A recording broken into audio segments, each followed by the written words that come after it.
Hi, Hey, Sean. how you I just doing? got your email. I can do it. Oh, thanks. Appreciate it. Is there, sorry, I just saw it though. Is there like a time that you want it done by? Nah, it's I still haven't even collected my data, so I asked for an extension because I just had to. Okay. Yeah, Uh, I'll try to do it later today after class, after the UX lunch. yeah, it doesn't take long. It's like 5 minutes. Okay, sweet. Yeah, I mean, I don't know. I only got 9 participants, and I don't know if I should like keep collecting it because my chi-square test was like not um probably the best, but I don't know. Yeah, I don't know. I haven't started looking at my data. I have collected a bunch, but I haven't really like looked at it because I'm still kind of working out my hypotheses and Mhm. I know how I'm going to examine it, but I just haven't finished like everything because I know I have to use chi-squared on one hypothesis and then binomial on two of them. So Okay. I'm just still trying to like I don't know, figure all that out. Collect it. Yeah. I might continue to collect it and then just like rerun some of the tests, but I don't know. I'll see what she says. Yeah, I think that's fine. You know, you can just she just wanted five. She just wanted to see if you got anything going today Hmm. or on this assignment. So, Hmm. but thank you. I appreciate you. Oh yeah, of course. Yeah. On that. No.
Hello.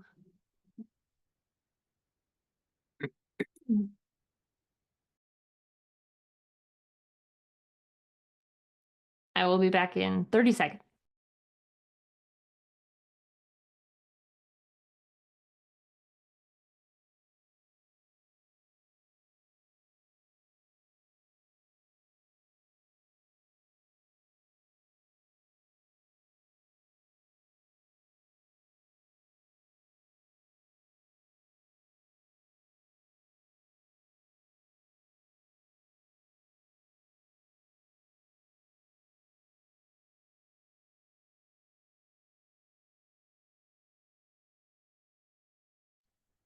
Okay. How we doing this morning? Happy Friday. We have 2 more class sessions after this. And one of them's your final presentations. So we are really in the home stretch. A few things I wanted to call out before we get started. First, UX lunch is today. It's the last one of the semester. It is a crash course in AI and all things AI UX.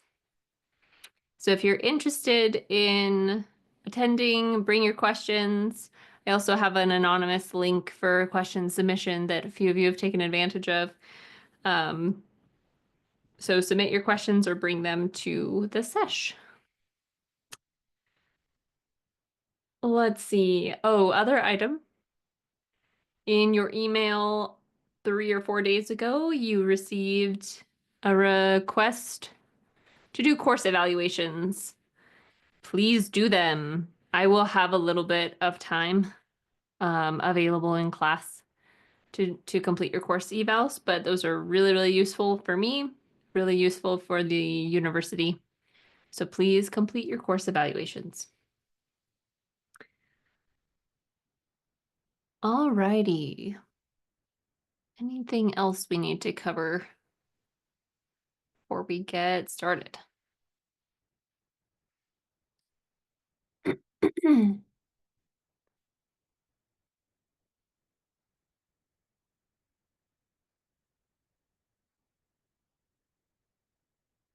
Week 12. Ooh, actually, I remember. Need to present with Slido so you can fill out the Slidos.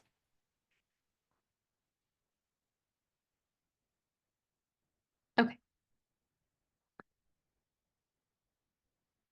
So I wanted to just zoom out a little bit as we're nearing the end of the course. We were really thinking about, isn't this course such whiplash? Like, this is why I have the blue and the yellow. Like, do you remember at the beginning, the first 7 weeks, where we were just talking about design and cognitive principles applied to design, and you were designing a bunch of things for me? And then we switched into this research mode and usability testing and quantitative everything. It is quite a wild ride. So hopefully, as you approach the end of this course, but also like your final oral exam, be refreshing some of those slides on the cognitive principles and design principles we discussed, and then be prepared to design a usability test. Both of these things will serve you, whether you end up as a UX researcher or a UX designer or something related to those 2 lines of work. Both are very, very useful skills to have. So we've kind of come to near the end of our little journey map here. Today we're going to be talking about how to communicate with stakeholders, how to document, how to report on things. And then next time, I'm just sneaking in a little AI, more AI stuff. So next time we'll talk about, I don't want too much overlap with the UX lunch that I'm doing today.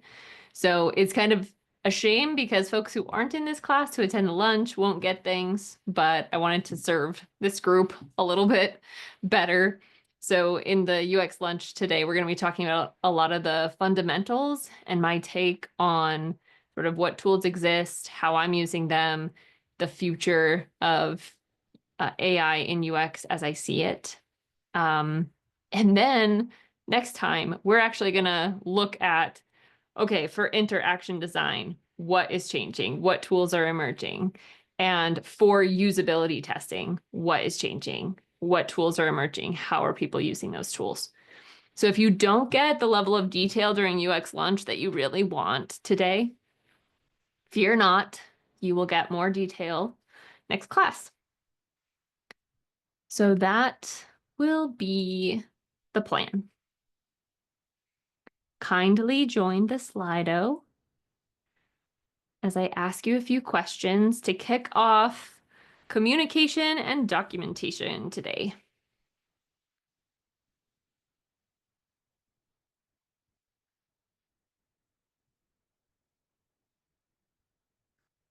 All righty. First question. You personally, what are your biggest communication challenges? When you think about if you landed your favorite internship position tomorrow at your favorite company, or maybe you're graduating and so that's a full-time job, what are your biggest concerns or the personal challenges that you know you have to overcome when it comes to communication? And you can submit more than one.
I'll give you another 30 seconds to kind of wrap up, and we'll go through some of these. And then I have a lot of content that I could cover today, but I actually think it's important to just target some of the stuff that is top of mind.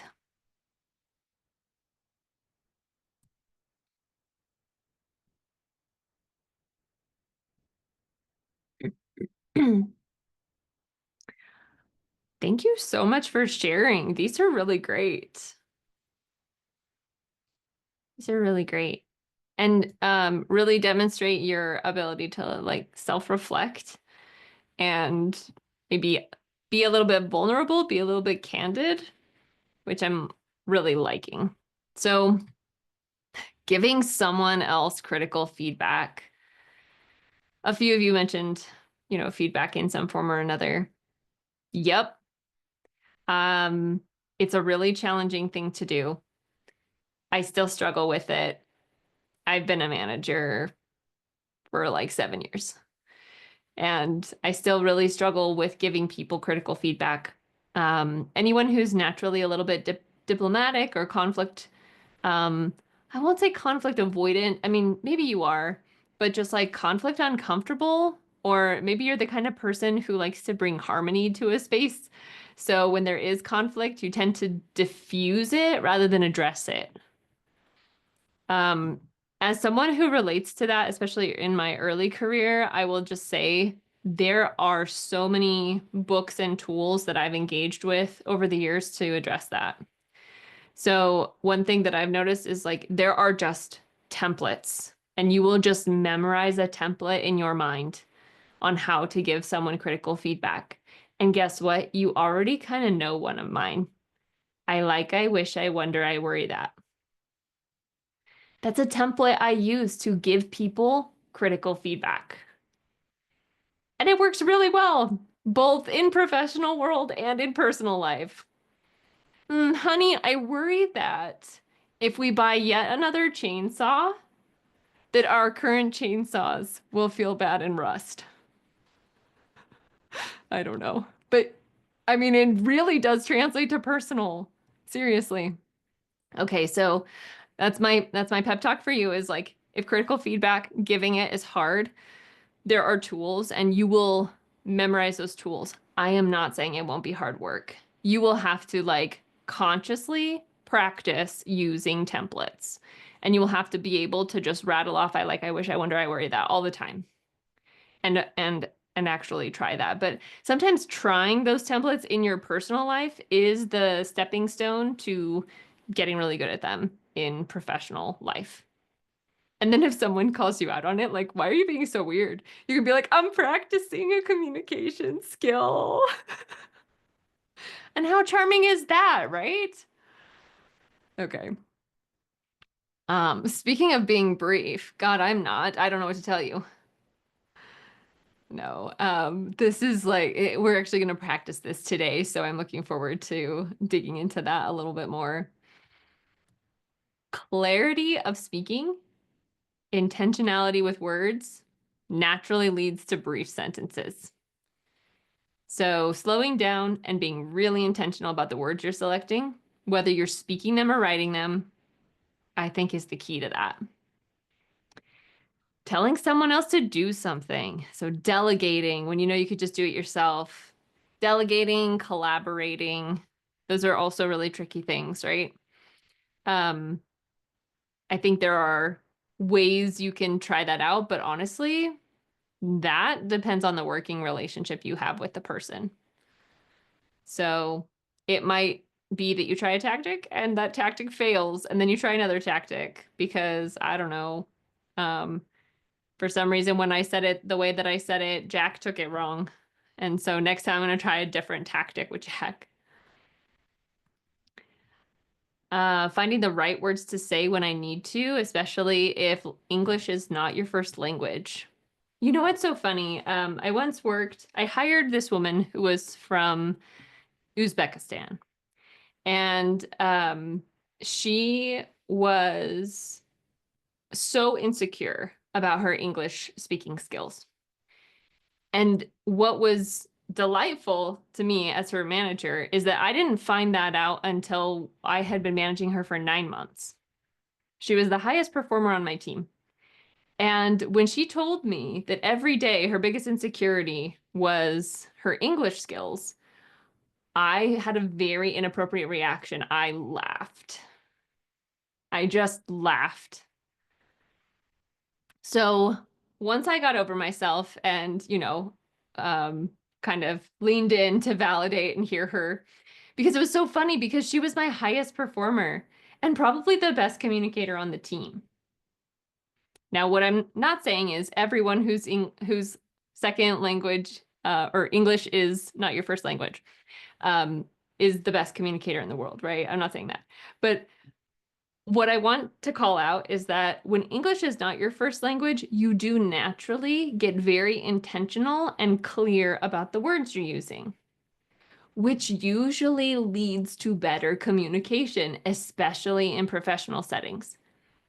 Because you can't just kind of pull vague things out of your mind because it's just ingrained so deeply in you.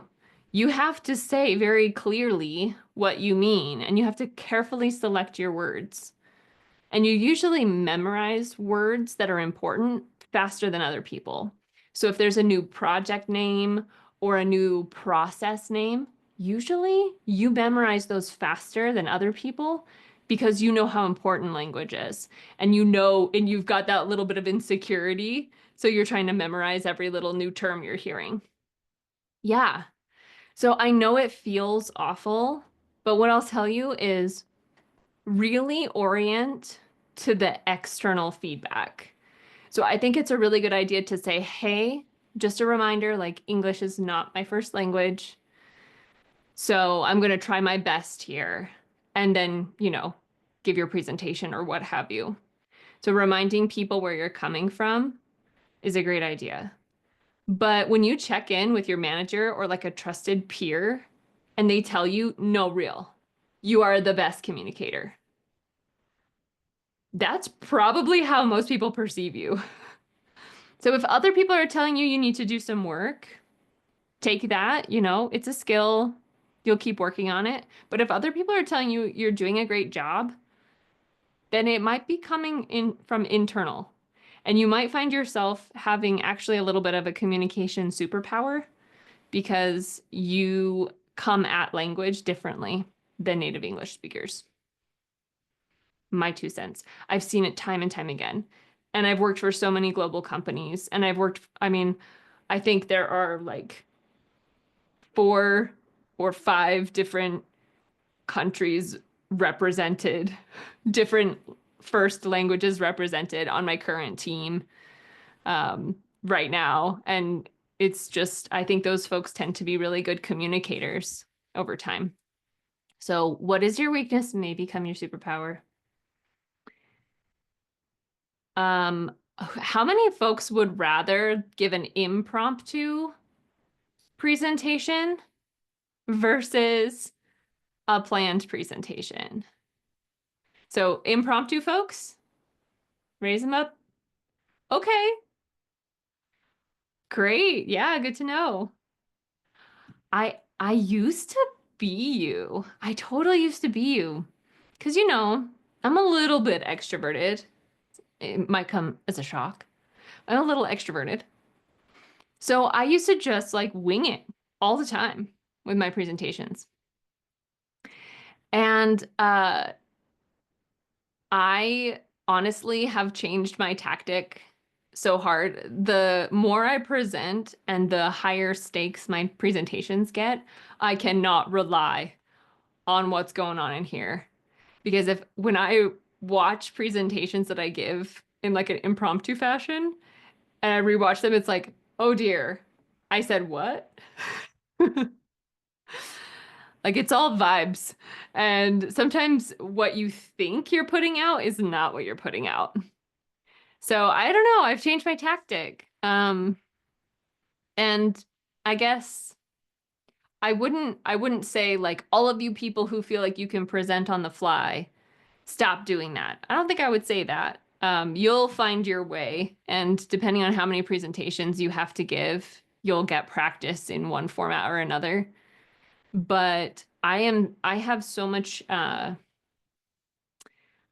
won't call it anxiety because it doesn't like spin me up, but I have so much concern over saying the precise, accurate representation of the data when I'm presenting that I have to take notes. I have to write things out.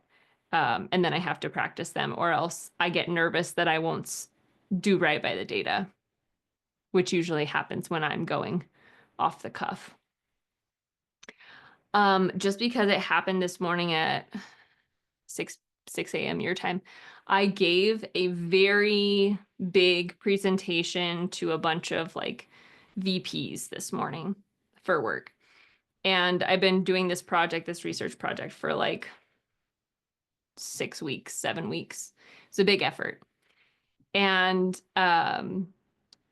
when I was preparing for that presentation, one thing I did, so I made my slides and then I jumped into, we use Office 365 there. Anyway, so I jumped into Word and I'm fine about it.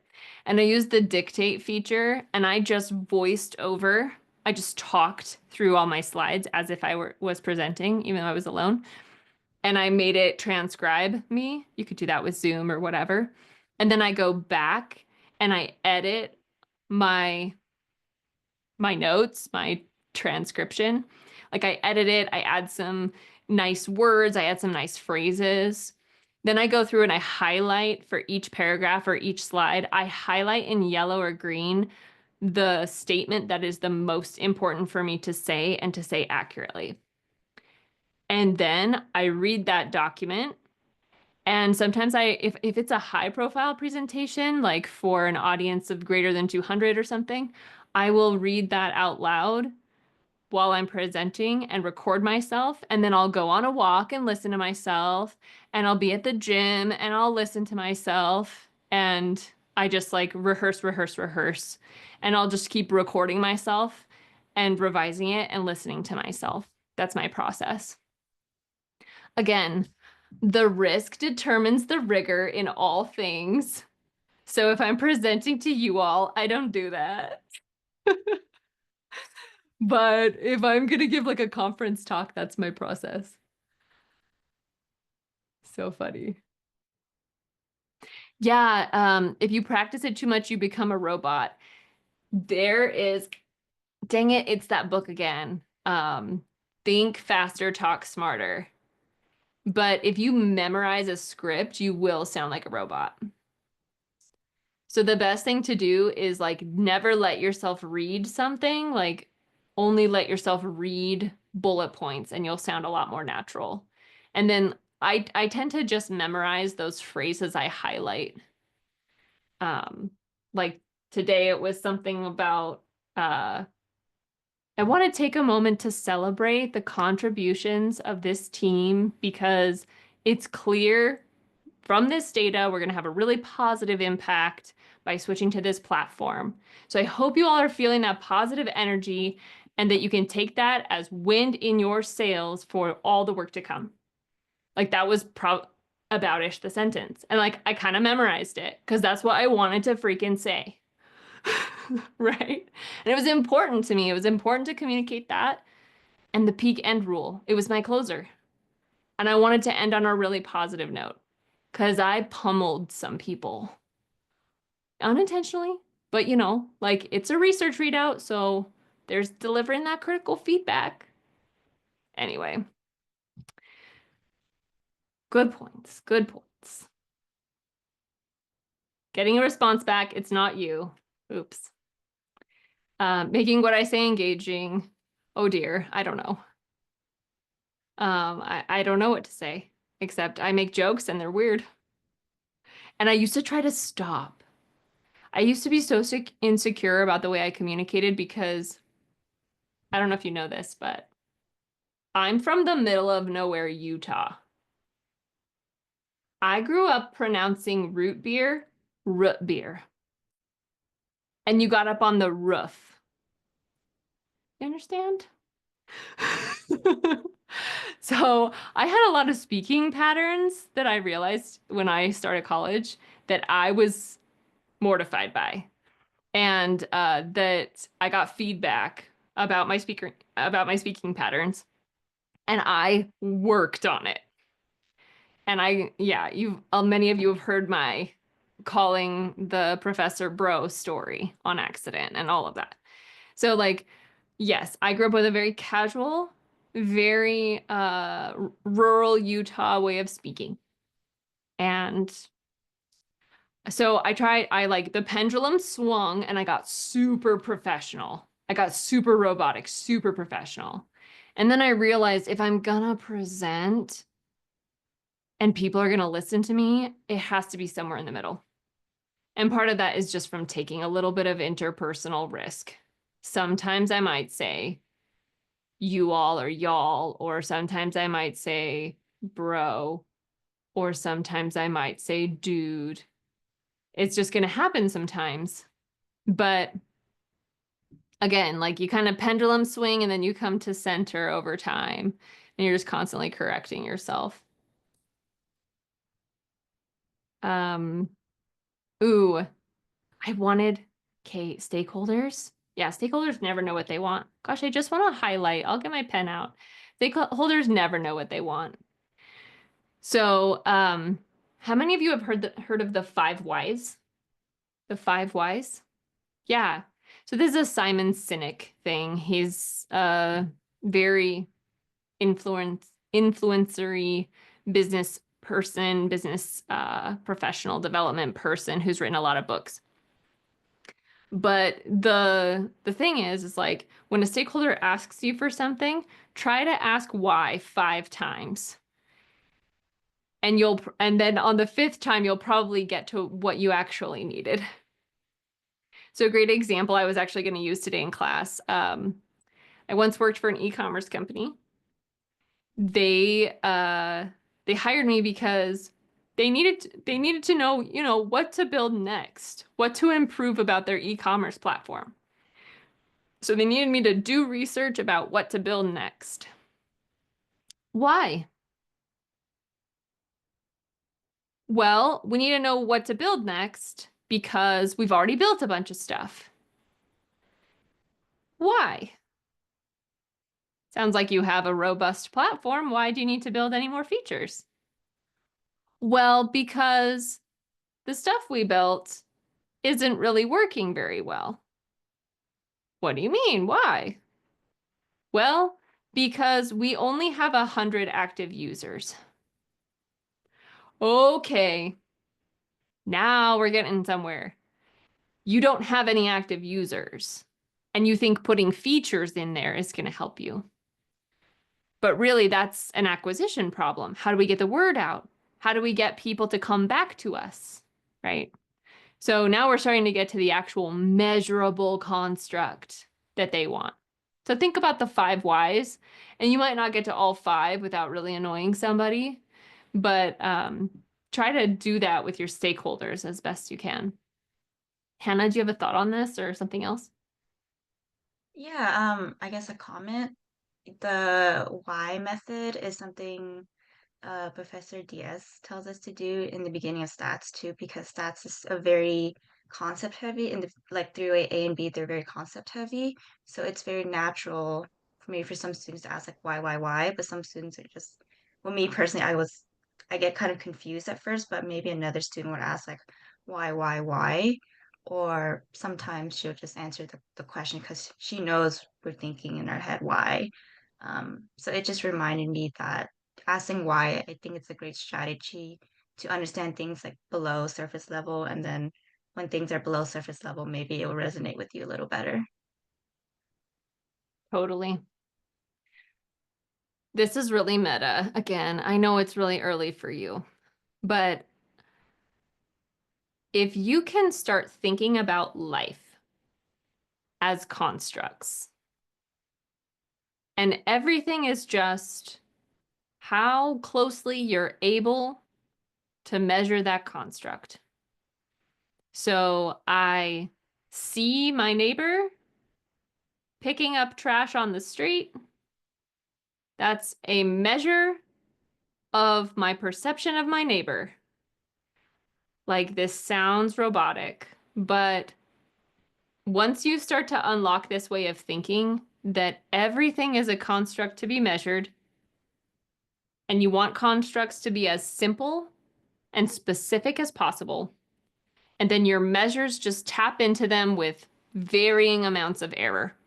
Sometimes watching my neighbor pick up trash on the street, informing my perception of my neighbor, might not actually be the best measure because maybe my neighbor was the one who put all that trash out there. I don't know. But like maybe I'm thinking Good Samaritan, but really my neighbor had the police called on them for dumping all their trash all over and they're cleaning it up now. Is it a very good measure of the underlying construct of who is my neighbor? I don't know why I went with that. That never happened, folks. I don't know. Morning time and I just like get going and it's all about cats and neighborhoods, I guess. But if you can start thinking about that, that is like the research maturity that you'll need to be a really effective professional. If you can walk into a room, I mean, design is the same way. Like, what problem are we trying to solve? Right? So if you can think about like, what are we trying to achieve concretely, specifically, and then all the ways we might achieve it. And some of them might have some error. If you can start thinking like that, that's just that's kind of what the 5 whys facilitates. Using corporate speak, don't worry, you'll be around it a lot and then it'll just like creep into your life and you'll be like, hey mom, want to retro that? And it'll be weird. Talking too fast. I know we've said this before. How many of you talk faster when you're nervous? Faster? Anyone talk slower when they're nervous? Slower? Me too. Yeah, so I used to be like, I've been told I speak very slowly. It's very intentional language, okay? Now you know what I'm overcoming. The roof on the root beer, you know? Um, so I've been told I speak very slowly, and I don't know. Sometimes I can speak quickly as well, but knowing your tendency and then pulling against it is a good way. And for my fast talkers, it is all about breathing. So you should take a big breath, a big belly breath between sentences, and it will just naturally slow you way down. If you don't focus on slow down, and you just focus on get a lot of air, you will naturally slow down. And there are a lot of other tactics for slowing down because that's really common. For my need to speed up people, I don't know what to tell you. I've obviously never mastered it. I think I'd rather be a little bit of a slow talker than a little bit of a fast talker. Oh yeah, shakiness and stuff. I don't know. Breathing helps that. Practice helps that. But I also think this is not the answer you want to hear. If I had heard this, I would have been like, stop, Danny, you're weird. But like, it doesn't matter. Like, if I watched the recording of that presentation I gave this morning to those VPs and my voice was a little shaky, okay? My voice shakes all the time. My voice shakes at conferences. My voice probably shakes in lectures. Like, it doesn't, it's an input. People will notice it and they'll be like, oh, I wonder if she's a little nervous. Okay, maybe I am. Maybe I am nervous. Maybe that's data you should have about my experience. I don't know. The more you try to change that stuff, sometimes the worse it gets. So I think like, oh, anyone get red and splotchy? Yeah, red and splotchy ears? Me. Sometimes you'll notice during lecture, anytime I'm excited, which is always, I am always excited. So I am just a constant like splotchy red mess. And that used to really freak me out, especially when I started being on Zoom and watching myself, and I'd watch myself go red, and then I'd get redder because then I'd get embarrassed that I was going red. And then I realized, like, I would start watching leaders that I respect, and I'd watch them get a little splotchy. And I'm like, screw it, we all get splotchy. And now I get less splotchy. But I still get splotchy, and I don't know. I don't think it's something you should try to change. So something to think about. Losing your train of thought, yes. This is about intentionality, I think. Slowing down, being intentional. And don't hesitate to pause. When someone asks you a question, pause and think about it. It feels 10 times as long in your head, a pause, as it does in real life. But even if you're taking way too effing long to think about it, just vocalize it. Sorry, I'm trying to give you a really thoughtful answer here. You've probably heard me say that exact phrase during class because sometimes you throw me a question and I'm like, wait. Let me think about that.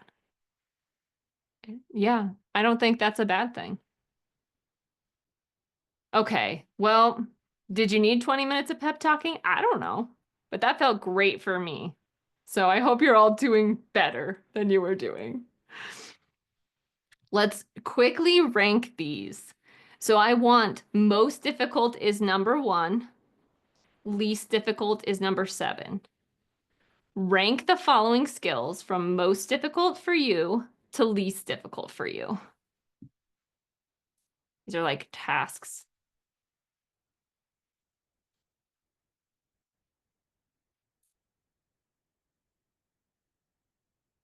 Sorry, which one did you say is 7? not difficult. So Okay. I want most difficult on top, which is number 1.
Okay, starting to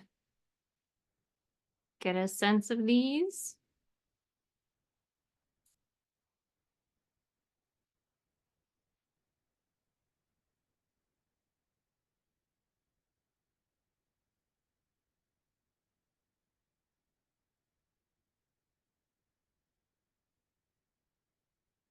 Great. So writing an in-depth detailed report is difficult. Anyone want to like unpack that from your perspective?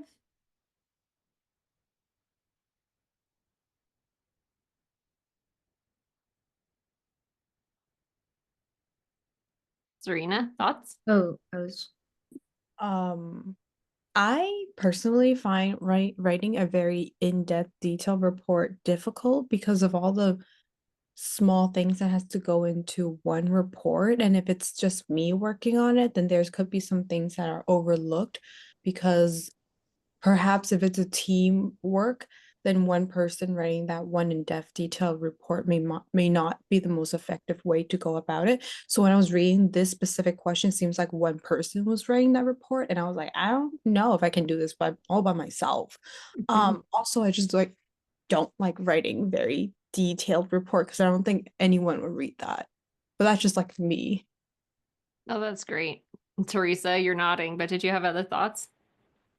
very similar thoughts to Serena, and also that like we learn in statistics that we shouldn't like get into the weeds too much depending on the audience. So I guess like what kind of details stakeholders would find interesting, or if you should like unpack the statistics or like UXC language if it's a different audience. Absolutely. I think you're both really nailing a few things about reports. You're totally right that in the real world, writing out a document form report is very rare in UX because for the reasons you just described, no one wants to read that. However, there are lots of cases where you still have to write one. And the biggest thing is actually for other researchers to reference what you did. So Serena kind of got at this point too. Sometimes you need to be really detailed because someone else is going to run a very similar study in the future. Or you need a researcher coming on board to your team as they're reading through, like, how did we get these results? What happened? What stats did they use? They need to be able to read those details and go, okay, I know exactly how they did this and how they got these findings. I hate doing it. And it's funny because, like, I don't have this active hate. You know, I'm not sitting there like, oh, I hate this. I don't. But I find that as I'm going through work for over a decade now, it is just the last thing I ever do, writing that report. Like it's supposed to be a part of my process, but I find I deprioritize it in favor of like anything else. Anything else is more important to me. So I must sort of hate it. And the way I've coped with varying success, but the way I've coped is I've actually had to run research that I did over a year ago again. And that is what motivates me to write good reports. Because I'm not writing for hypothetical stakeholder who wants to know all the details. I'm not writing for hypothetical future researcher who joins the team. I now write my reports as from me to future me. And you think that you'll just know, that you'll just, oh, I'll remember. No, you won't. You'll do 100 research studies between now and then, and you will not remember. You won't even remember. You'll like have this moment. This was 6 weeks of my life. I obviously just don't remember. So you need to write down all those details so that you can replicate your own findings or you can revisit your own research.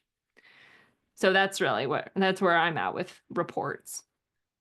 Gori, do you have a thought? Yeah, I agree with you completely. And I also like to write in-depth report because it makes me, you know, know what I did clearly or think things through clearly because I know exactly what structure I'm following. So when it's on there, it's like, oh, okay, I know I did this, under this I did this. So it's like easier for me to make sense of it too. Totally. And I'm not gonna lie, now I'm thinking about it was not the last report I wrote, but the previous one. I totally used the same approach where I took my slides and then I just pulled in like kind of the main headings that you would have in a report: background, participants, methods, analysis, findings, recommendations. And I just pulled up my slides and I just pressed the dictate button on Word and transcribed all of my thoughts because it's so much faster to speak it. And then I went back and cleaned it all up into a report. So if you have to write something really detailed and typing furiously for 2 hours doesn't sound fun, you might take that kind of approach. But it's also just sometimes it's a necessary thing. One other way you'll get really motivated to write reports. This happens sometimes. You run a study. You deliver the findings. Everyone's thrilled. Hooray! You did it. We all know what to do now. We build the feature. We release the feature. 3 months, 4 months go by. The feature's out there in the wild. The feature fails. Epically fails. And then leadership starts looking around. Why did this fail? How did we not know it was going to fail? And sometimes they start making analysts, researchers investigate. How didn't we see this coming? And then you'll go back to your research, or worse, some like VP or C level will try to find your research report in a wiki somewhere and sit there and scrutinize it all. How did we not know? So that's another thing, reason you want to have reports is you want it to be crystal clear what you did, crystal clear what you didn't do. And there's no fault in that situation. What we want to know is how do we not replicate what we just did? So like if there was a gap in the procedures, we don't want to replicate that gap moving forward. Unless you're at a very emotionally immature, like kind of startup chaos environment, no one's going to come after you and come after your job in that situation. So I wouldn't fear that. Instead, I would just like document to make sure your ducks are in a row and it's very clear and transparent what you did. So that's another reason why reports are good. We talked about presenting. We're going to talk about one-page summaries today. But I'm not going to lie. Usually, I think students write their executive summary maybe last or maybe first, and they spend like 5 minutes on it because it's really short. And that is sort of the wrong approach. Like if it doesn't take you a really long time to write your executive summary, it's probably not a very good executive summary. Sometimes it takes me, if like a couple weeks ago, I built like a 45 slide deck and 2 slides. One was the executive summary, and the next one was like key recommendations by organization that I was delivering. So like marketing, do this, design, do that. Those 2 slides probably took me, they probably took me a third of the time it took me to make all the other 45 slides. Because it's like you're trying to take all of this information and boil it down to its essence. And what I do is I take my tablet and I go outside and I have a hammock in my backyard and a hammock in my front yard. And I like sit in the sun and try to write my executive summary. And then I put it aside for a few hours. And then I look at it again and I try to scrutinize my executive summary. And then maybe I'll rewrite and wordsmith. But like, it's quite a process. So if it feels hard, I think it's one of the hardest things we do. None of you feel better. I can tell by your faces. None of you feel better about what I just said. But the thing is like, it does take time. So build in the time, I guess, is my recommendation. And, you know, for your final project, it's not going to be that. But once you get out into the world, don't be surprised if it takes you a long time to put together a thoughtful executive summary.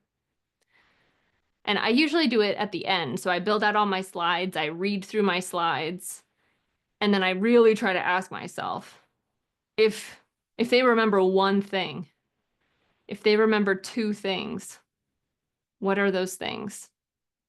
Teresa, do you have a thought? Is this like somewhere where you might use AI to help you out with like identifying the main points, or would you rather just rely on your own like sense of what is important from the research? Like maybe AI is less reliable here, or what do you think? Both things are true. I would use AI to do this, and it would be wrong. But that doesn't mean it doesn't facilitate the right answer. That was a really convoluted way to say I would probably like use a chatbot to generate an executive summary, but that executive summary will almost never be correct because it really is about knowing your stakeholders, the project, the risk, the different emotions going on in the company, all of those things that are really hard to feed a chatbot right now. See you in 2 years, we'll see. But like really hard to feed a chatbot all of that context. So it'll spit something out at you, but who doesn't love jumping past the like blinking cursor on a blank page dread, right? Like get past that. That should not be something you are feeling anymore because AI can just come up with a shitty first draft of anything you're doing. And maybe start from that as a springboard to like, okay, in what ways is this making me laugh? Because AI thinks that that's the important point, but that's actually not the important point. It's easier to articulate what is the important point when you see what's not, right? So that's how I would use that. That's a great question. Okay, well, thanks for going through these polls.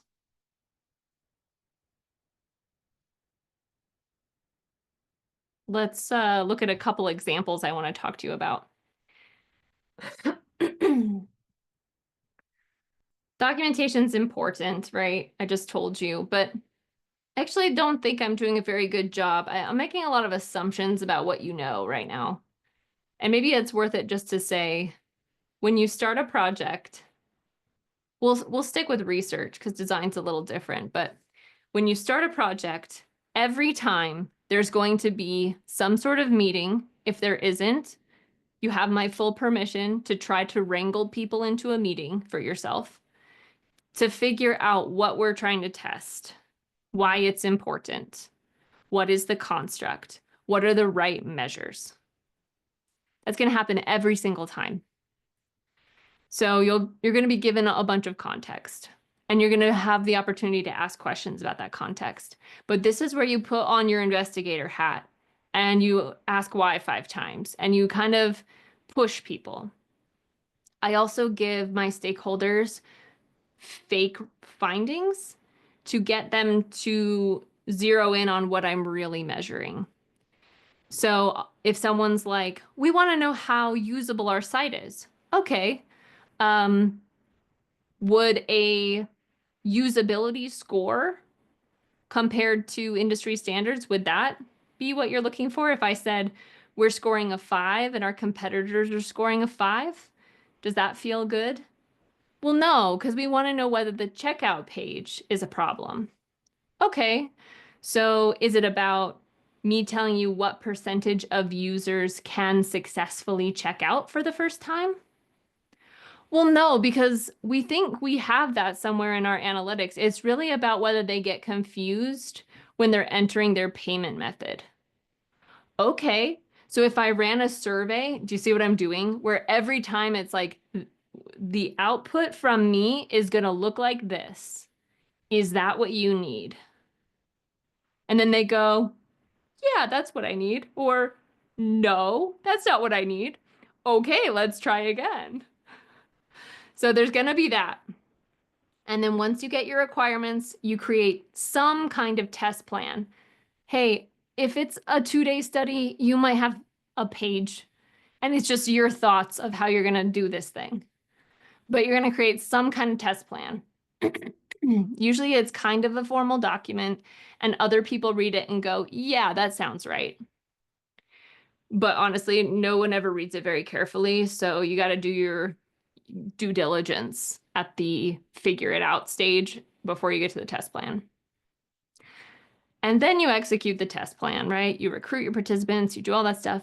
And along the way, people are going to ask you to report on stuff. How's it going over there? What are users saying? And then you're going to have to figure out how to do that, which we'll talk about. Then there's going to be some kind of output. And that might be a page in a wiki. That might be a presentation deck. It might be both of those things. But it's like what we found and in the format that your company is asking for you to provide it. It's usually a slide deck in tech. And usually if you're making a slide deck, you're also making some kind of report for a wiki somewhere or a repository. Okay, so just so we're crystal clear on the journey. This is why we want to make sure that we get documentation right. So people suck at remembering things. If there's one thing you learn in cognitive science, it's that people and their memory isn't always very reliable, right? That sentence was great. So memory, clarity. You also want to document, you want to create reports because those are templates for you in the future. Transparency is key. If stakeholders are wondering why you're spending all that money and they can't find your test plan, they're going to start getting really sus. Like, what's happening over there? And they're going to get all up in your biz. And then you're going to be like, let me do my job. So getting ahead of that and being overly communicative, overly transparent is a great approach. If you have peers, they can help you do better research. If there are multiple research teams, you might want to share tricks, tips, practices. Trends over time, you might be conducting the same test a year later, but you won't know it at the time. So better document everything. And then, of course, if there's someone new on the team. Documentation is a really good indicator for you of how mature is that research team. So if you come into a new organization with, 5 researchers and you're like, okay, what do we do for documentation? And everyone's like, yeah, whatever. You do whatever you need to do. Like, interesting. It's not a very research mature team. because documentation and those kinds of practices really drive how research is adopted by other people. Okay, so if you don't know what this really truly looks like in a work setting, there are products in the Atlassian suite. Atlassian's a company. It's a suite of products. One of them is called Jira. One of them is called Confluence. Jira is for managing tasks. We don't need to talk about it. I hope it's not a very large part of your life because Jira is kind of convoluted. But Confluence is a wiki or like a site of documents. And there are lots of alternatives to Confluence. Notion, anyone use Notion, have heard of Notion? Yes, at least half of you, right? So if you know Notion, you know Confluence. You know what a wiki is. You know Wikipedia, you kind of have a sense of what Confluence is. There's pages on stuff. And pages are nested in spaces. Sometimes you'll be forced to use SharePoint, also a site, file storage, documentation, and sometimes you'll just be plopping everything into a hopefully organized Google Drive. So this is what that often looks like. Here is a screen cap of a Confluence page. I'm gonna zoom in. So you'll have like the main bar, you'll see pages, and then within pages, you can have subpages and subpages.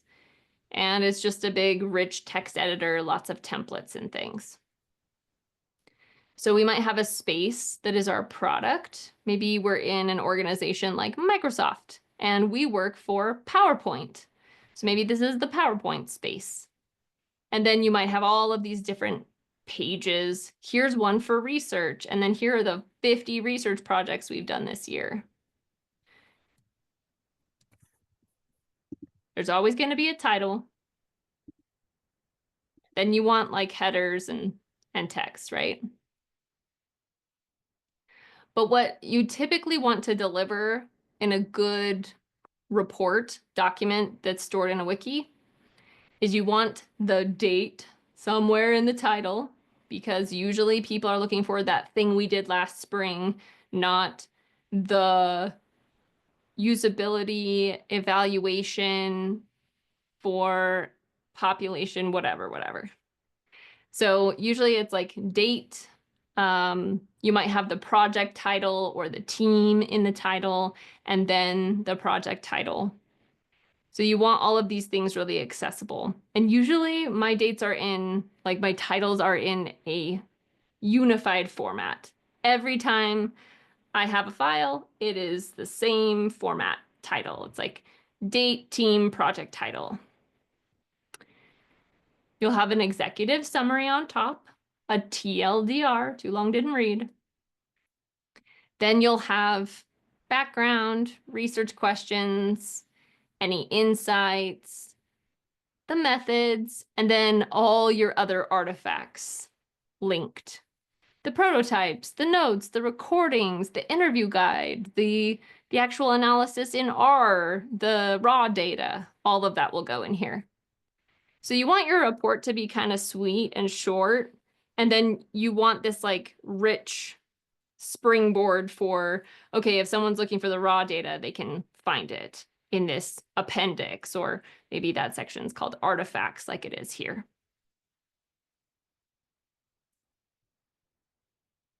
So let's look at one. And I would like for you each to individually.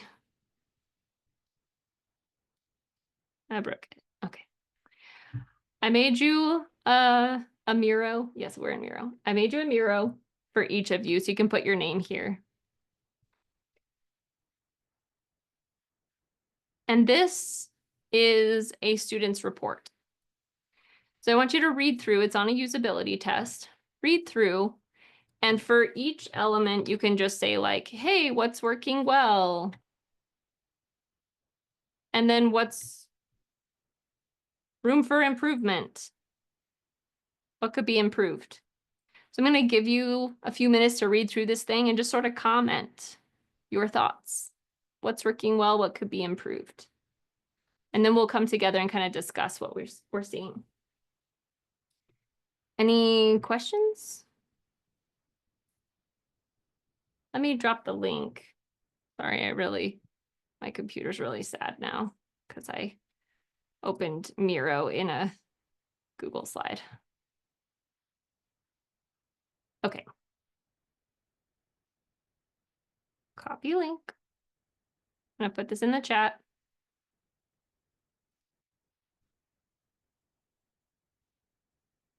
And then you can jump in and just find a board, label it as your board so nobody's working on the same thing.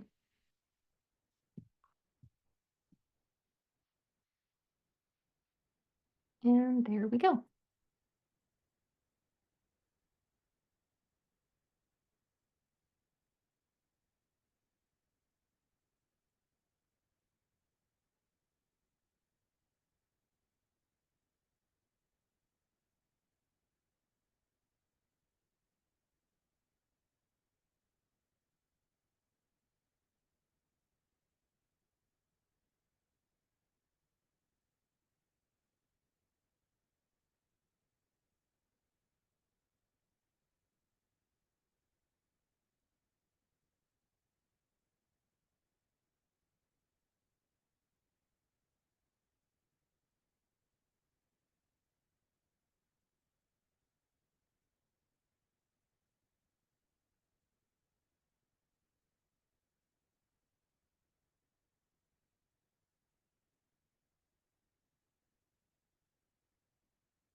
All righty. What are we thinking about this? Seeing a thumbs up or a couple nods. Yeah. What do some folks think is working well? I like the executive summary a lot, and with the timeline off to the side. I don't think the timeline's too distracting, but it's still noticeable. But one thing I did have, some question with the executive summary. 100% of users were frustrated, so that was like a big call out to me, and I probably want more investigating or questioning, like where'd you get that from? What's the feedback, sample size, yada yada yada. But overall, executive summary I like a lot. Yeah, great. Anyone else have thoughts on the executive summary? I like that it was bullet points. I think it was easy to like understand them like paragraph form, which is kind of annoying, but yeah. Yeah. I think it was really effective in like format as well. What else? Mark? I just thought the third bullet was a little vague, I guess. Like when users are offered a solution after failing to make an appointment, their stress is somewhat alleviated. Like I could read that 50 times and I don't think it's gonna change anything. Yeah, I felt the same way. There were actually a few sentences in here that did that to me. Seeing a few nods, so maybe some other people. Like, I think this report's doing so many good things, but I also feel like there's a little bit of a lack of precision and clarity in the actual findings for me.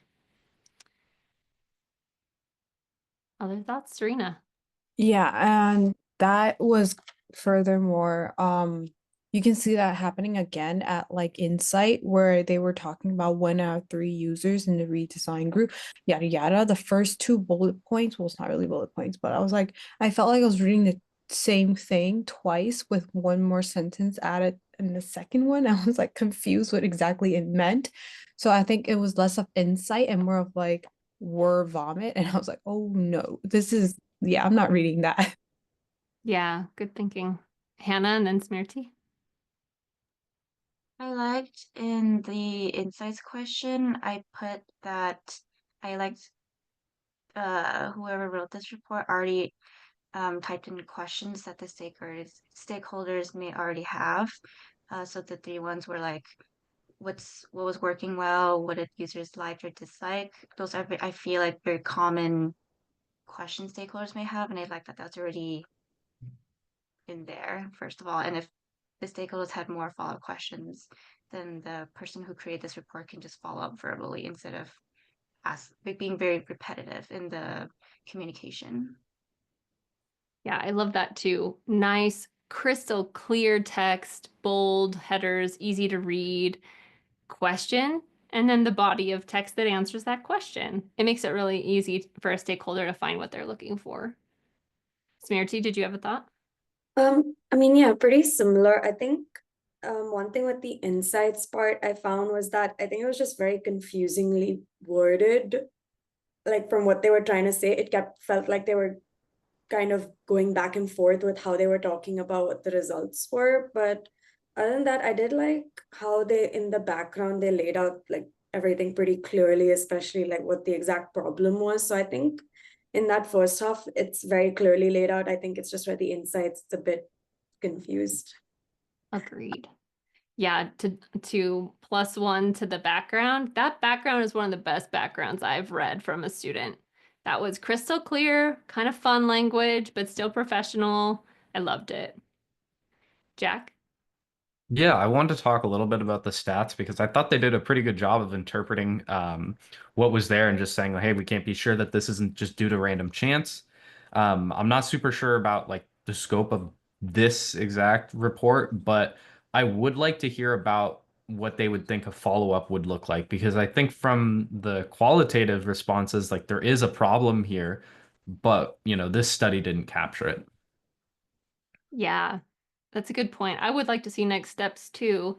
And in my next steps, I like to see you being really specific.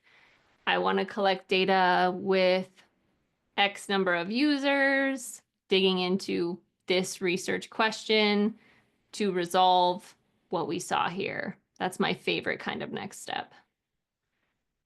Serena, did you have a comment?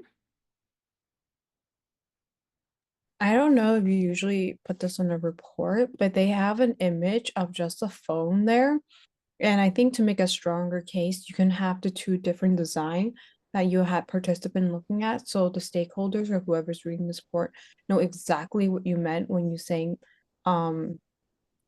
like the redesign and the original flow version. Totally. So what they did was their actual prototype is on the phone screen, but you lose that because it looks just like a stock image of something or other. So I love that they have an image there, but I wish it were an informational image like you're describing. And to Mark's point about like a little bit of that confusion in that executive summary bullet point, I think a very simple table, I mean, they only had 6 participants. So I think a table of just like X's and check marks or a very simple bar graph would have gone a long way to clarify like what happened. Gauri? Um, this I don't know, this is super silly, but I found that the prototype spelling is wrong. Oh, yeah, good catch. Sometimes those little errors make us lose credibility with our stakeholders. Yeah. So I'm gonna let y'all take a break, but I just want to say this report was submitted for this upcoming assignment. It got an A, but not an overwhelming A. But what I think it does so well is just like the communication style is really great. Like the style, it's aesthetically pleasing. I want to read it. It's easy to read. I didn't have to like twist my own arm to read that thing, right? Use of bold, nice clear headers, text. Yeah, and I think it's formatted pretty well. So couple clarity points off for the findings and analysis. I think those executive summary claims are a little bold given 6 participants and no significant difference. But overall, like, yeah, they knocked it out of the park. Like this really starts to get to what stakeholders will be expecting. So I wanted to kind of break it down with you. Okay, break time. You earned it. So I have 10:19 on my clock. Let's come back at 10:36. 10:30 in 15 minutes, 10:34 in 15 minutes. Thank you.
Welcome slowly back.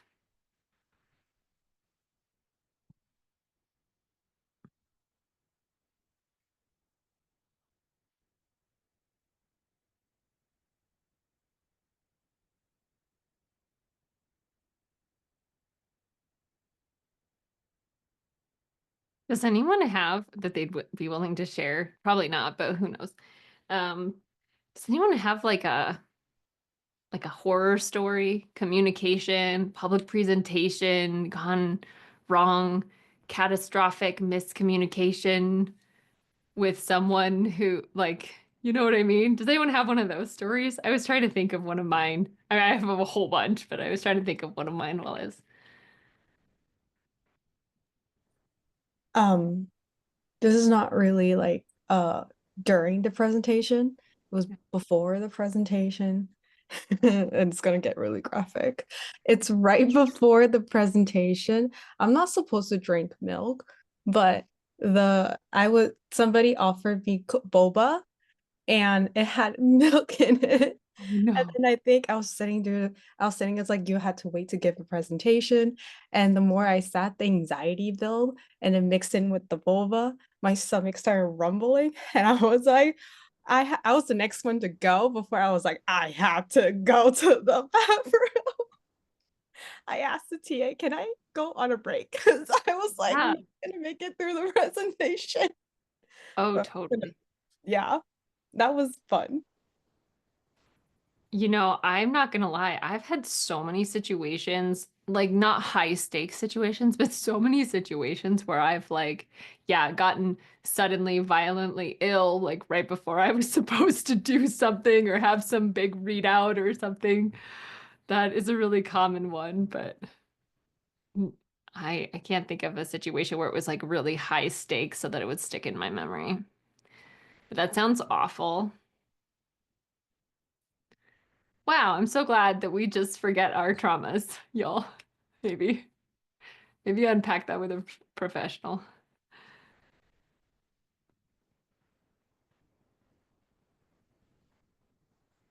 Oh, Ian, you have to share. No, I won't make you. It's okay. It's not Still. that I'm like embarrassed to share. It's more or less like because of what I was doing as my job, where I worked like in the intelligence community, yada yada yada. And then her being a foreigner. But I'll just say real quick. So I just got done with like a polygraph where I admitted to foreign contacts. So initially it was fine and everything else, but I had to go report it. And then when I went to report it, the person didn't understand what I was saying. I was trying to say she's my friend, but she's like, "Oh, so she's your girlfriend?" I was like, "No." And then she started panicking. She looked up. She's from Lebanon. Oh, it's not the best place. I got to put you down. You might lose your job. You might lose where you're about to go station to and everything else. So I started panicking.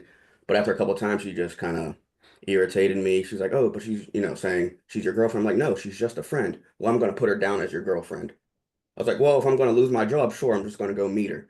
Why not? Just make her my girlfriend." And then we ended up getting married several years later.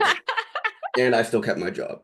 So the person panicking on the other end because she seemed like maybe she was like new or scared what happened ended up with me meeting my wife. Oh, yes, big dog. Oh, so miscommunications can be magical. That's what I'm hearing. You know me. It's like, was it ever really bad, or did we just not know how good it was? Just kidding. Sometimes things are just awful. But that sounds wonderful. It's only temporary. Exactly, right? I guess that's the point. I mean, it's easier said than done, but I think so many of us have these like moments in our minds that, or like fears that some outcome is going to happen, but is it really going to affect not even your life, but just like, are you still going to be bent out of shape about it tomorrow or next week? That's one thing that calms me down. Well, one of the genuine things that calms me down before I go on stage, which is always a gamble. I don't know. I have a very I have a very, what's the word? Like, unreliable body. Like, my body can do weird things or like suddenly have a meltdown or, like always a gamble when I schedule these big presentations or conference things. And I always try to remind myself as it's like leading up to that, it's like, okay, so if you can't do it, like that's usually my biggest fear. Is like, what if I can't do it? I was like, if you can't do it, then they'll get up there and they'll say, we're sorry, there was an emergency and she couldn't be here today. And that's happened. Like I've been at events where they've said things like that about a speaker, or they've had to cancel things last minute. And it was no big deal to me, you know? So it was like, okay, so that's worst case scenario. And then the other like worst case scenario is what if I totally botch it? Like what if I just get up there and I say nothing I meant to say and I'm not finding my words and everything just wrecks? Will I still care next week? Will I still care next month? Maybe. But oftentimes no, unless like my pay is on the line, right? Or like my job's on the line. I probably won't care too much that I just embarrassed myself in front of a large group of people because, quite frankly, I do that regularly. And I think that's actually what I pull from, like, in terms of trying to calm myself down, is like, ooh, I hope if I embarrass myself, it's in a nice big way that then in the next conference, I can talk about that one horrible time that I embarrassed myself and just get the audience rolling with laughter. Like if it's bad, I hope it's hilariously bad so that I can use it as material in future presentations and lectures and everything else. So if it's going to be bad, let it be really bad. So at least you can like say it at a party and everyone laughs. I don't know. That kind of like helps me cope sometimes. I think so, because that whole story with my wife, it's funny now and it's hilarious, but I was like Freaking. panicking. Yeah. Yeah. I was like, I'm going to find a way to get out the military, whether by force or by asking if I have to go back to another ship. Yeah, that's terrifying. That's not just your job. Like that's your entire, I mean, that's your life, your entire lifestyle, everything. Yeah, that's huge. Yeah. Life throws you stuff sometimes and that's fun. I think my favorite memory to this day is it's not a stakeholder, but this is back when I was teaching in my first year. The principal walks in the room, plants herself there, and start watching me teach the entire lesson. Oh. Not, I think it's just I don't know if it's like stakeholder will do this as if you're like workshopping or doing something, but first year of teaching, she walks in and she just stands there, watch you teaching. And I was like, the anxiety was like off the roof. You're talking fine. And the minute she opens the door and walks in, and you're just like, oh, everything just went out the window. How many of you have ever had like a surprise guest on a meeting or like a present, right? Like someone is there and you're like, who the hell said you could be here? Yes. Oh, I yeah. have I have one that's kind of it's a story about being a contractor, you know, communication and the importance of communication. Because I was given a contract to manage this migration, and I was managing a an asset, and then I was basically the go-between between the stakeholder and the asset, and they were kind of both like just kind of pushing me like, oh well, I have to ask Jeff about this, oh well, I have to talk to him, you know. And I was just getting kind of the runaround, and I was told the project took 2 months, and the last time it was done, and I decided I was going to create a way to do it in, a lot quicker, basically create like a spreadsheet that could do it quicker. But creating that spreadsheet took me a long time, and I wasn't communicating well with the stakeholder. And then one day I came into work And it was just like, I didn't even, nobody called me, but like all of my bosses were like going crazy. You know, I had like 3 people above me going crazy. They had already added 2 assets. And what I got out of it is you have to be really careful, especially in contracting situations with stakeholders, because they are looking for a way to get more money out of who they're contracting with. There's always this weird this weird kind of like the contracted agency is kind of trying to do things without telling the business everything, and the business is trying to get as much out of the contracting agency as possible, as many assets, and basically kind of used it as leverage to get a few more assets out of it.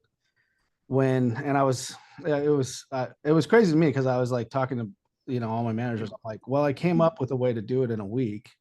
I would just leverage that. I don't know why you guys are freaking out about this, but they didn't. You know what I mean? They just like threw more asset. Like they just gave him like 3 more people basically, and to do the migration or whatever. But it was a good lesson, and it's a good story of like you gotta really be in good communication with even if you're getting pushed aside, you really have to like make sure they know what you're doing. Yeah, it sounds like you have a good attitude about it.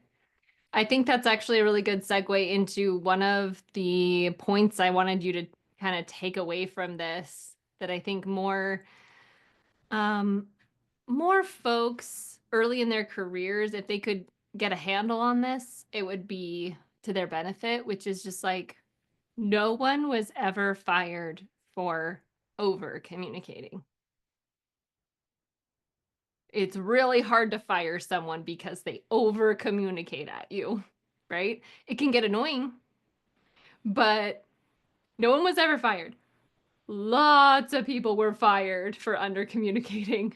People are fired every day for under communicating. So I try to, like, as I mentioned in Allie's talk last UX launch, like I give myself that pep talk almost every day.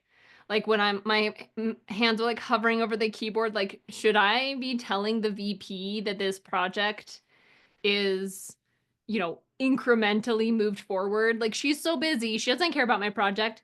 It doesn't matter.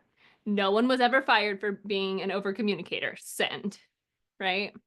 And a lot of the time you're just shouting updates into the void, but that is great because then your stakeholders, your boss, they have every opportunity to give you feedback on whether you're doing it right, whether you're on time, on task, meeting expectations. So then when you get to the end of a project, if it doesn't go the way everyone thought it would go, it's not on you anymore because you were communicating the whole time. Now it was a failure of them to give you feedback. So if you're the kind of person who can get a little bit like paranoid, myself included, clearly, about like, am I going to lose my job? Am I going to lose my job? Are they going to fire me? Over communicating or like communicating very thoroughly and just like shouting updates and things into the void of Slack or email is honestly a really good way to protect yourself against that, because it gives people the opportunity to give you feedback, to course correct you so that you don't fail.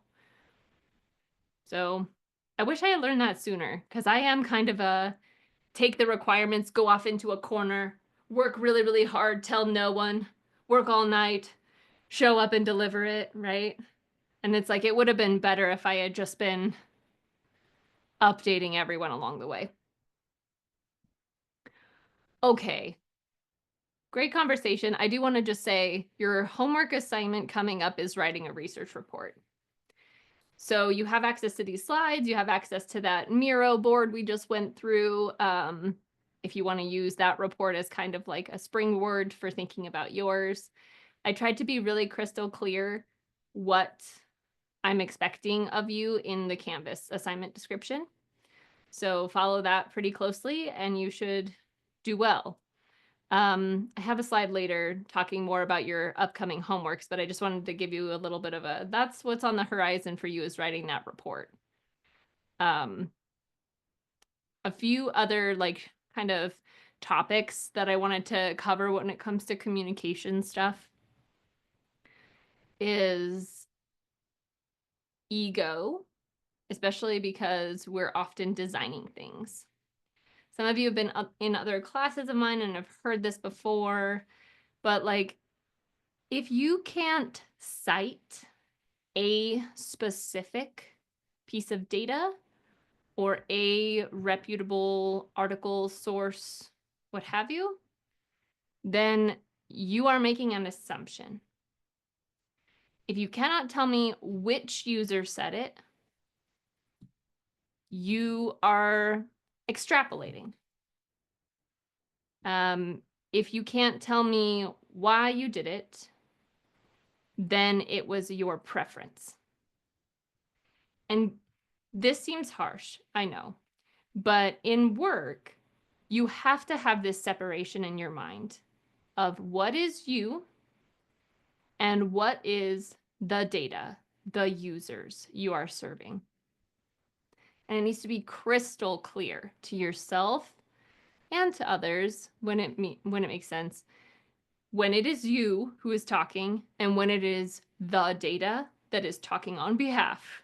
Like you are talking on behalf of the data. You are adding like sort of a megaphone to the users. So if you can't cite a piece of data, it's an assumption. John?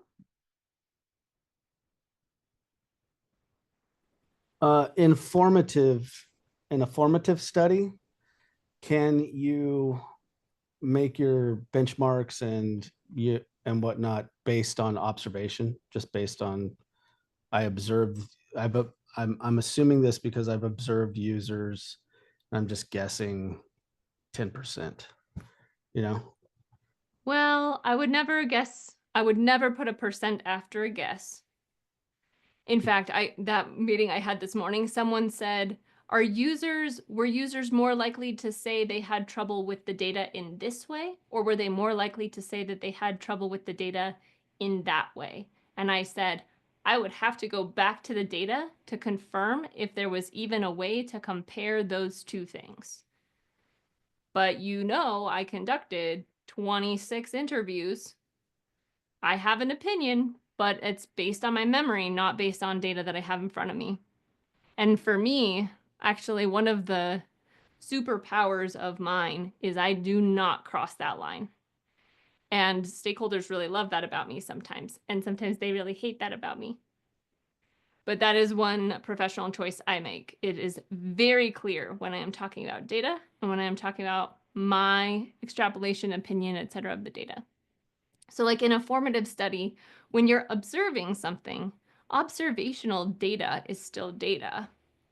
Now, if there's some subjectivity, you can call that out. So I watched 6 users go through the workflow. I coded each section of the workflow as pass or fail.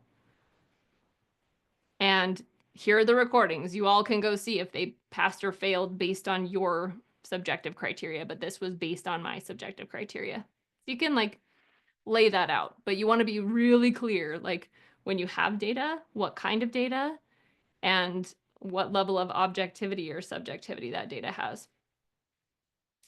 So great question. Yeah, I take this super seriously. And like I said, it's just a personal, like professional choice that I make to be like, I am kind of robotic about like, this is the data and everything else is not data. And I report on data. I think that's what kind of gives us our credibility though, sometimes as researchers. So if I can't cite it, it's an assumption. If I can't find hundreds of examples, it is a preference, not a best practice. I've had too many juniors show up and be like, what are you talking about? Everybody does it this way. Google does it that way. Whatever, it's best practices. If you can't find hundreds of examples, then it is not a best practice. You can still say Google does it this way, and that is still a valid argument. Absolutely.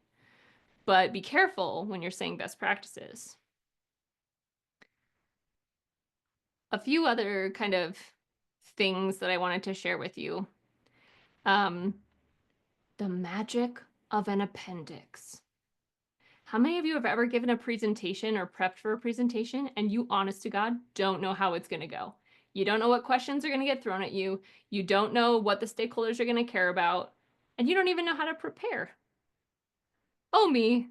I'll just raise my hand. Me. That happens to me all the time, right? So if this hasn't yet happened to you, it will. And what I have for you today is a magical gift called an appendix.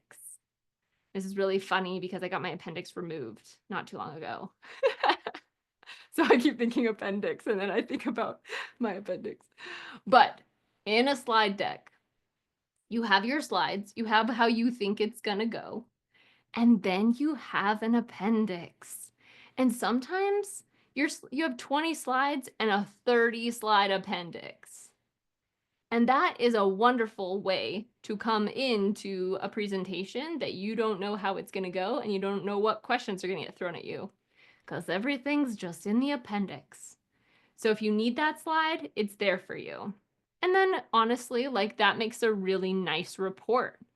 So no matter who's going to reference this big slide deck, you know, you've got all the data in there. So I like creating very healthy appendices to all of my reports. It helps you tailor your insights to your audience as well. So if you make this like mega report and then you give one version of the presentation to marketing, one version of the presentation to product, you have all 100 slides or whatever. So now you're like really flexible, adaptable. You can give the slides that marketing cares about, give the slides that product cares about. It's great. So you don't have to think about presentations as these fixed, practiced, linear things. You can think about them more as like, here are my cards, and I'm going to play this card, and I'm going to play that card. Can you tell I'm like a tabletop geek? Yeah, I was really excited about cards. Yeah. Blastoise. I play Blastoise. That's a Pokemon. Okay. Reducing negative surprises is another thing. Nobody likes to be surprised in public. Never do that to your stakeholders. If you think someone's going to be negatively surprised at you in public, tell them beforehand. My favorite way of doing this is saying like, hey, Susan, I know you were really interested in how the feature was going to turn out. So after we conducted this research, I thought of you. We're giving the readout on Thursday. Here are the slides if you want to review them ahead of time. I'll draw your attention to slide 26, which is the thing you care about. I'd love to have a conversation about this. I know this wasn't what we expected.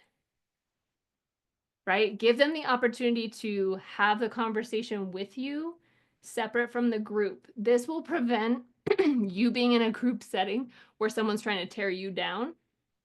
And it'll also prevent you from burning bridges with your stakeholders as you accidentally trample them in public about something they care about or something that they endorsed. So avoid negative surprises. Give people advanced notice. Have one-on-one conversations with them. And finally, slow drip approach.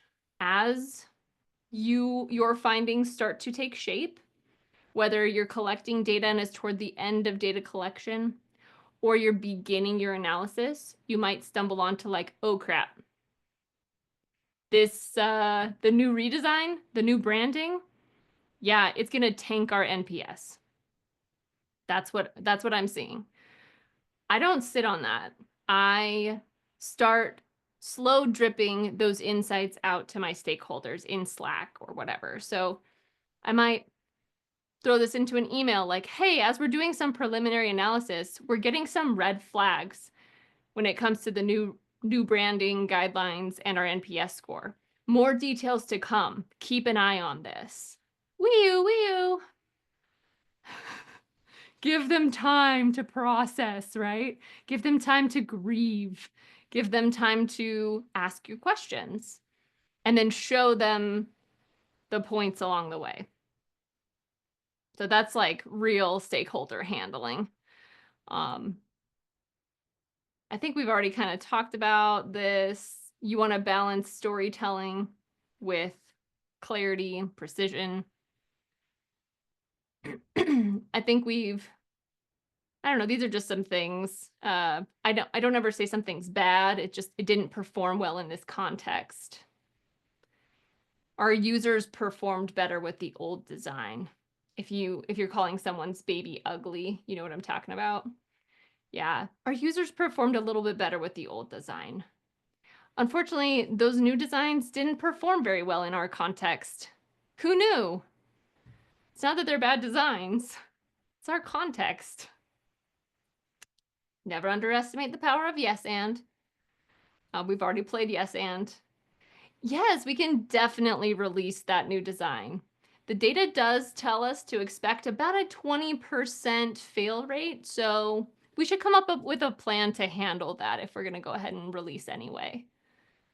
So, yeah, who can I talk to about the action plan for handling the fail rate we are expecting? So this is me taking ownership of the findings. Like, I told you this thing is going to cause some damage. You're saying we're going to release anyway, and I'm just reminding you of the consequences.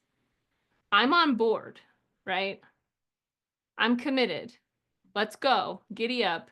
Release the thing. But I'm just warning you, reminding you, my data says 20% fail rate. We can skip testing on this if we're okay with taking on that risk this quarter. What do we estimate might be the size of that risk? Oh, a lot? You're scared? Maybe we shouldn't skip testing. But, without the tone. It's a trick. I also talk about trades. Okay, so we might be trading, if we release the new brand guidelines, we release the new branding, sounds like we're going to be trading performance for aesthetics. And we're okay with that, right? Because our site's going to slow down a little bit according to our tests, but we're going to trade that for better aesthetics and brand, right? Sign on the dotted line in blood. We're making that trade. Provide options. Let them choose. Hannah? This kind of reminded me of what I do for work in a way, like kind of like encouraging or discouraging behavior, especially if maybe a person wants to do it this way, but another person wants to do it that way. It's very important of how you kind of prime them or word like what you want to say, what they want to say. A trick I like to do a lot for my clients is an if then statement. Like, sure, if we do this project, then we would expect this. Or if, well, first we do this and second we do that in a way. So not everyone's like, I want to do this, and that. But it's, of course, dependent on the results you would get of, like, for example, A/B testing. So I think that's really helpful in terms of like communicating to stakeholders. Like, sure, if we do that, then this, instead of yes, yes, yes, yes. Totally. Yeah, I want to riff on that just a little bit. So one thing that I do often is, let's say I have some findings and it feels like everyone's going against my research findings. I think lots of researchers wonder how to handle that situation. So maybe it's Hannah, who's my stakeholder, and she's saying like, we're gonna move forward, we're gonna build the feature. Hey Hannah, I am so excited. I really want to be bought into this. I worry about the risk we detected. I worry about that lower NPS score we saw in our tests. Help me get over that. Help me get past that. Like how are we getting past that? Just like help me get to where you're at. I want to help you. I want to support you. But I have these findings. So tell me how you're setting those findings aside. They may know something you don't. Oh, well, our NPS was actually higher this quarter, so we can take the hit. Oh, I didn't realize that was the business decision we're making. Cool, let's go. So, yeah, that's kind of similar to what you're saying. Sean, do you have a thought? No, I was just gonna say the company I work for we call it positioning statements. So you're actually like positioning where the conversation's going or positioning, like what the next move is, so that it transitions seamlessly. Yeah, I like thinking about position and movement to something, to like a goal. Great. Last things I'll say is just about designs. So again, I think this is like one of the trickiest things, but consider all mock-ups, all early designs, sacrificial designs. I even call them that, sacrificial designs. So when you mock something up for the first time, it's just a sacrificial design. And you might even say that in the presentation. Here's some just sacrificial designs, some mock-ups to get us thinking. We're not married to these, etc. But thinking about it as something you're going to offer and sacrifice to the stakeholders helps you not get too attached to whatever design paradigm you're coming at it with. And again, you can't articulate why. So why did you put the button there? So why is the filter on the left side? So why did you nest that item within this other item? If you can't articulate why, it was a preference. And you can just say that. Great. We're all allowed to have preferences. And then if someone has a concern with your preference, it might change your preference. No big deal. Strong opinions, loosely held, right?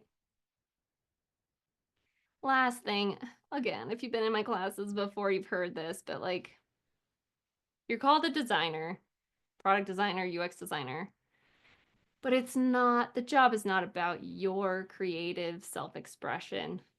It's not about you going into work and drawing all day and having a good time. You're serving your users. You're meeting their needs.